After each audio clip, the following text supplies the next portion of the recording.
Poema 60. A pessoa sem fé tem um destino oscilante, tal qual os aguapés, que vivem flutuando sobre as águas.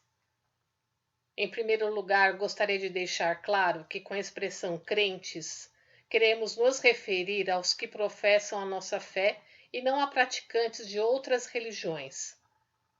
Sem retroceder ao passado e observando de maneira objetiva as pessoas que vivem no mundo atual, chegamos à conclusão de que a expressão pobres ovelhas usadas por Jesus Cristo é bem adequada. Pensemos, quantas criaturas vivem realmente sem quaisquer preocupações? Entre aquelas que afligem o ser humano, a que se poderia colocar em primeiro lugar é a doença. Ninguém sabe quando será cometido por alguma enfermidade. Pode ser que fiquemos gripados daqui a uma hora, pode ser, inclusive, que a gripe se agrave e se transforme em pneumonia ou talvez em tuberculose. É possível que esta noite tenhamos uma crise de apendicite e acabemos nos contorcendo com dores agudas, ou que de uma hora para outra venhamos a contrair tifo ou alguma doença de origem desconhecida. Quem tem filhos corre o risco de vê-los acometidos por epidemias, como difteria ou meningite, por exemplo, e em poucos dias ver suas vidas ceifadas. As pessoas de idade, por sua vez, podem a qualquer momento viver a tragédia de um derrame cerebral que as paralise parcialmente, prendendo-as ao leito durante anos a fio. É possível também que algum de nossos familiares contraia uma doença infecto-contagiosa e tenha de ser internado em quarentena. As coisas não param por aí. Da maneira como são altas as despesas médico-hospitalares, não se sabe quanto se gastará com tratamentos e internação. Se a doença for debelada em pouco tempo, tudo bem. Todavia, se o tratamento for prolongado, as economias feitas com sacrifício ao longo dos anos serão totalmente consumidas. Pode mesmo ocorrer que, embora recupere a saúde, a pessoa seja despedida do emprego e termine perambulando pelas ruas. Conseguindo salvar-se, ela ainda pode trabalhar e se reerguer. Todavia, se por um golpe de azar acabar falecendo no auge da vida, o que advirá? Tratando-se de um chefe de família, como seus familiares irão sobreviver? Ele próprio deixará inacabados seus projetos e empreendimentos. Ora, é realmente lamentável que um homem, no ápice de sua existência, tenha de deixar este mundo.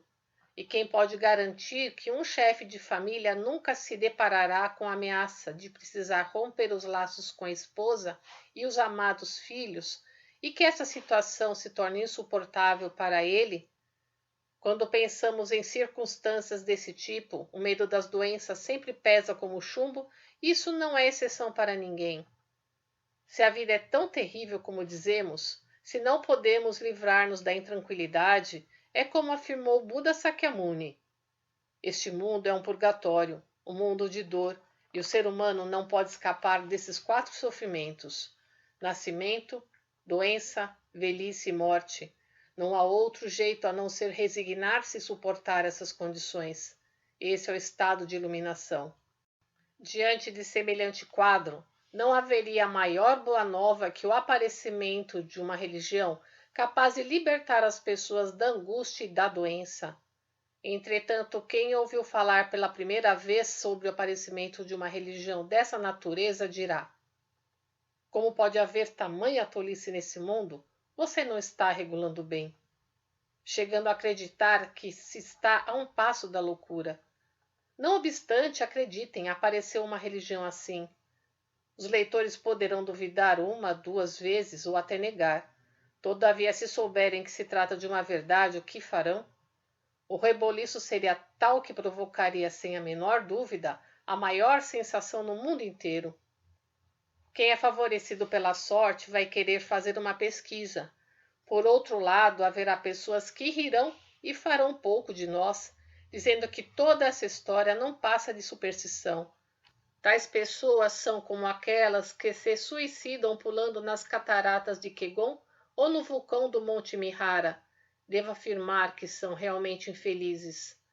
Talvez digam que eu estou me vangloriando, mas vou referir-me de maneira bem simples à religião messiânica e à doença. As pessoas que tiverem compreendido a verdadeira natureza da fé por meio da nossa religião ficarão completamente despreocupadas em relação às enfermidades. E não é só isso.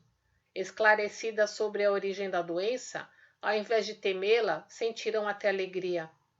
Afinal, trata-se de uma ação fisiológica natural para aumentar a saúde, constituindo uma grande bênção de Deus. E, naturalmente, quando surgir alguma doença, irão curar-se sem dificuldade por intermédio da irradiação da luz de Deus. Além da doença, existem outras causas de infelicidade. Exemplifiquemos. Na vida moderna, dependemos totalmente dos meios de transporte. Conforme suas atividades, muitas pessoas os utilizam em grande parte de sua rotina diária. Sendo assim, como é do conhecimento de todos, não é pouca a preocupação com os acidentes e danos decorrentes. Além disso, temos acidentes provocados nas indústrias pelas máquinas, os incêndios, os prejuízos causados por assaltantes e, menos comuns, mas igualmente sérias, as inundações e os terremotos. A vida moderna está, portanto, cercada de muitos perigos, como enfermidades ou desastres, os quais não sabemos quando nos atingirão. Pensando nisso, não podemos sentir-nos tranquilos um instante sequer. Em face dessa situação, os setores público e privado têm tomado medidas de defesa, como a criação de seguros de saúde contra acidentes e desemprego, o surgimento do sistema de poupança e das entidades assistenciais. Entretanto, medidas de ordem material como essas garantem a tranquilidade até certo limite. Apenas um seguro invisível, isto é, o seguro concedido por Deus, é que nos pode propiciar a paz absoluta. O homem moderno vive um dilema. Vê que as medidas materiais não lhe proporcionam uma vida tranquila, mas dificilmente aceita o conceito de força intangível ou do seguro proveniente de Deus. Sendo assim, vive preocupado, não passando de uma pobre ovelha. Para nós que professamos a fé messiânica, é realmente insuportável ver a situação aflitiva e insegura dos descrentes, os quais vivem como aguapés, sem ter aonde se firmar. É como se nos dirigíssemos a uma pessoa que tenta controlar um pequeno barco em alto mar e a convidássemos para embarcar em um transatlântico. Todavia, essa pessoa só fica a fitar o próprio barco sem conseguir notar a existência da embarcação de grande porte. Assim, embora convidemos os descrentes a ingressar em nossa fé, eles não conseguem sair das trevas da negação. Admitimos que seja difícil acreditar em uma força de salvação tão grandiosa, pois se trata de algo inédito na história da humanidade. Contudo, só pelo fato de ter surgido essa extraordinária boa nova, as pessoas devem conscientizar-se de que, sem a menor sombra de dúvida, está bem próximo o advento do paraíso terrestre, um mundo isento de doença, pobreza e conflito. Jornal Ricari número 2, Teísmo e Ateísmo, em 20 de março de 1949. Compartilhe os ensinamentos de Meixo Sama.